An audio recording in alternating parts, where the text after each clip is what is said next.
Vous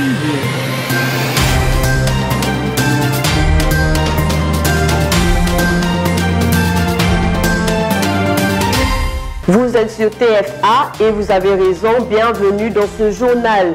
Au sommaire, après la menace de non-validation de la liste de Yemi à Dakar, la tension monte entre l'opposition et le pouvoir. Les détails dans ce journal. Parrainage aux élections législatives 2022.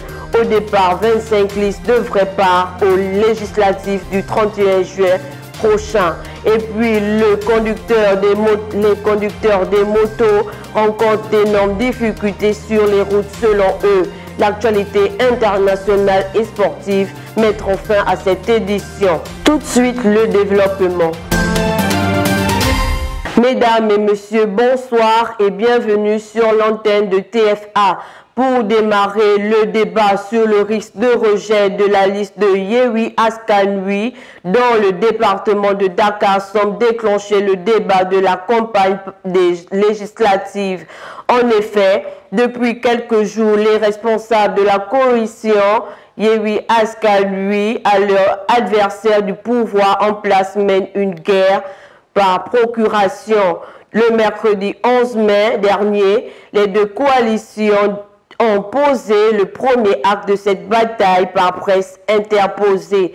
Contrairement au dernier local largement remporté par Yewwi avec 173 628 voix, soit 56% de suffrages valablement exprimés pour son candidat Barthélémy Diaz, contre 81 115 voix, soit 26% pour le candidat de Benno Bokk Yakaar. Et puis, après la menace de non-validation de la liste de Yewwi à Dakar, la tension monte entre l'opposition et le pouvoir. Quant à Mamadou Sy Albert, analyste politique, l'heure n'est pas de se lancer au conflit, mais plutôt de trouver une solution pour la bonne tenue des élections. Nous l'écoutons. Le constat, il est là. Il y a une confusion assez grave autour de la liste départementale de Yewwi Askan. Barthélémy a fait une sortie, le mandataire de Yewwi Askan a fait une sortie. Donc, que ce soit la tête de liste de Yewwi Askan, en l'occurrence Barthélémy Diaz, ou Déthié Thiam, le mandataire, toutes ces deux personnalités affirment clairement que c'est un coup, c'est un complot qui est monté. D'un autre côté, au niveau de Benno, on crie à la manipulation. Donc, c'est parti pour une tension qui est inutile à l'état actuel des choses. Parce qu'on vient juste de sortir du parrainage, on est dans la phase de dépôt.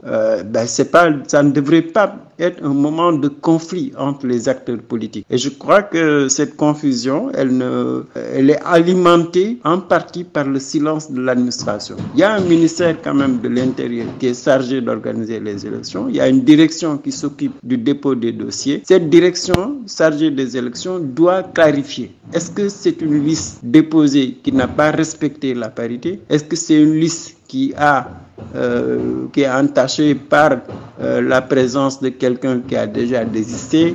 Est-ce qu'il y a une menace qui pèse sur l'invalidation? C'est l'administration qui est chargée d'éclairer l'opinion qui doit prendre ses responsabilités et communiquer clairement sur la situation. Parrainage aux élections législatives 2022.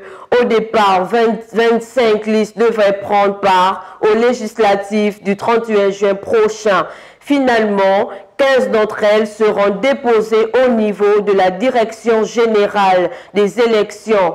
Après vérification des parrainages, 7 dossiers ont été écartés et 8 retenus. Récit Alatiam. Parmi les 25 listes qui devaient prendre part aux prochains législatifs du 31 juillet, 15 d'entre elles seront déposées au niveau de la Direction générale des élections. Après vérification des parrainages, 7 dossiers ont été écartés et 8 retenus. Selon l'observateur qui donne l'information dans sa parution de ce vendredi, les listes seront soumises à l'épreuve de la vérification de comité juridique. Celle-ci, précise le journal, démarrera lundi prochain. Il s'agira de voir quels dossiers seront finalement finalement retenus pour les prochaines élections législatives. Dans tous les cas, on a déjà enregistré une baisse drastique du nombre de candidatures par rapport à la précédente course pour l'Assemblée nationale. En effet, pour les élections législatives de 2017, 47 listes avaient été enregistrées, le double filtre de la caution 15 millions de francs CFA et du parrainage près de 35 000 signatures par liste semble avoir fait son effet. Beaucoup de polémiques, voire des bagarres, la marmite vaporise chaude à l'approche des législatives en attendant la décision finale pour franchir l'étape de parrainage qui sera proclamée le lundi prochain.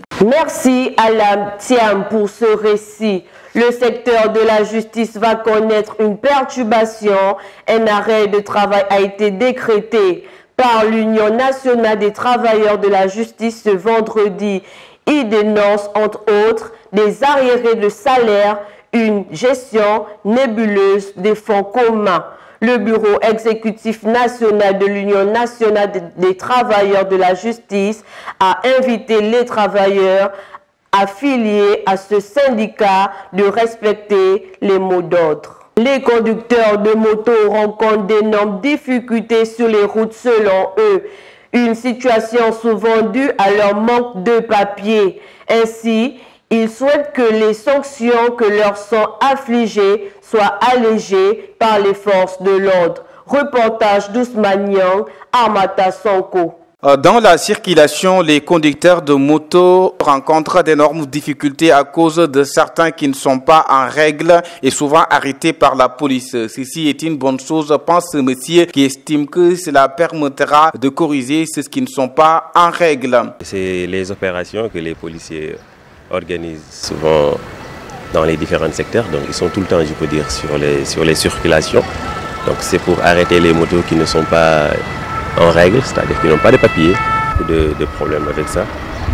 Souvent, tu vois, avec les trucs de moto là, c'est un peu compliqué parce qu'il y a des vols de motos, il y a des bandits qui sont en train de conduire des motos à deux et arracher, par exemple, les sacs des gens, leurs téléphones portables, tu comprends?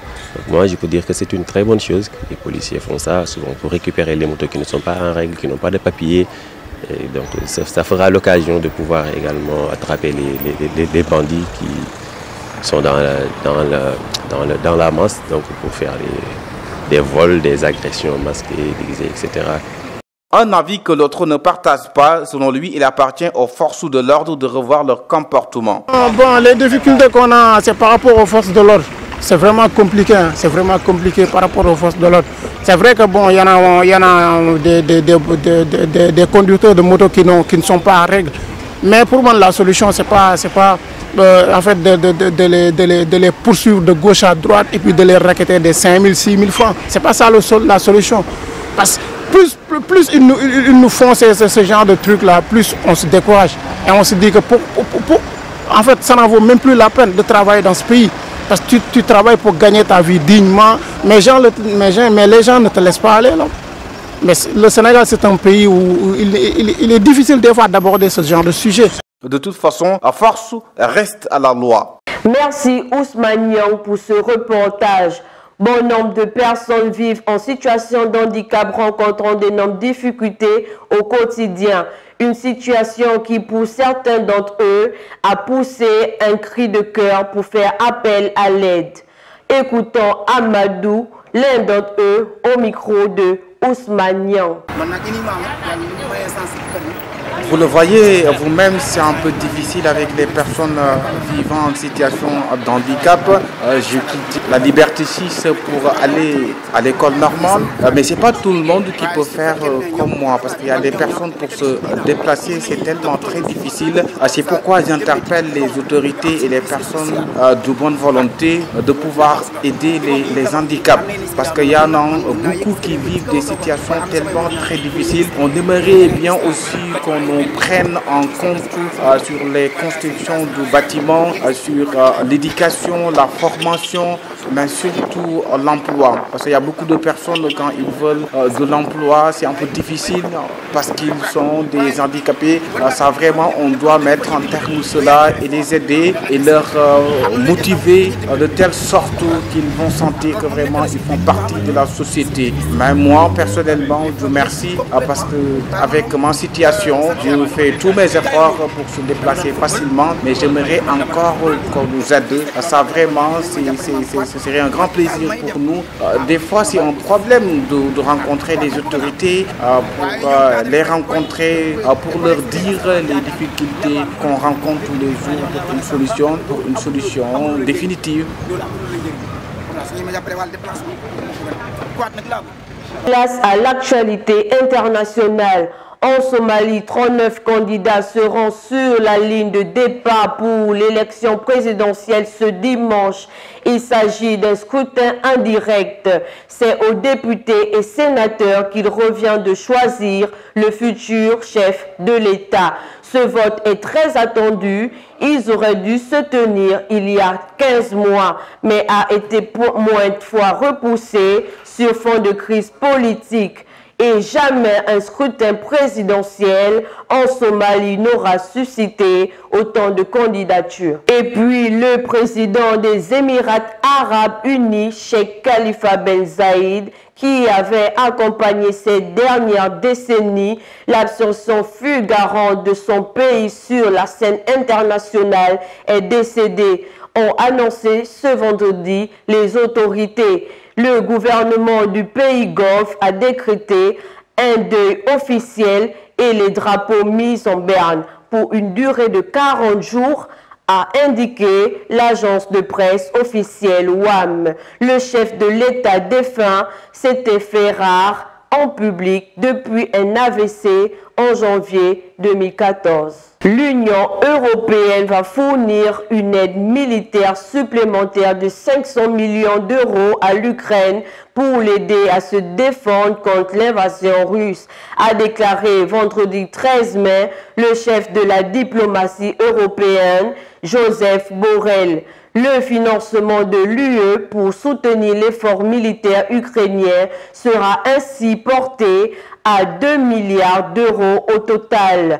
Depuis le début de la guerre le 24 février, a-t-il ajouté lors d'une déclaration à Wrangel, dans le nord de l'Allemagne, où sont réunis jusqu'à samedi 15 mai le chef de la diplomatie du G7. Place à l'actualité sportive. 22e journée Ligue 1 sénégalaise. Jaraf contre Tengue demain à 17h. Dakar Sacré-Cœur contre Senept à 17h. Casa Sport contre Diambar dimanche à 17h. Pikine contre Douane dimanche à 17h. La Linguère contre Gorée dimanche à 17h. Génération Foot contre Niambour dimanche à 17h. Merci de nous avoir suivis. Rendez-vous demain à la même heure.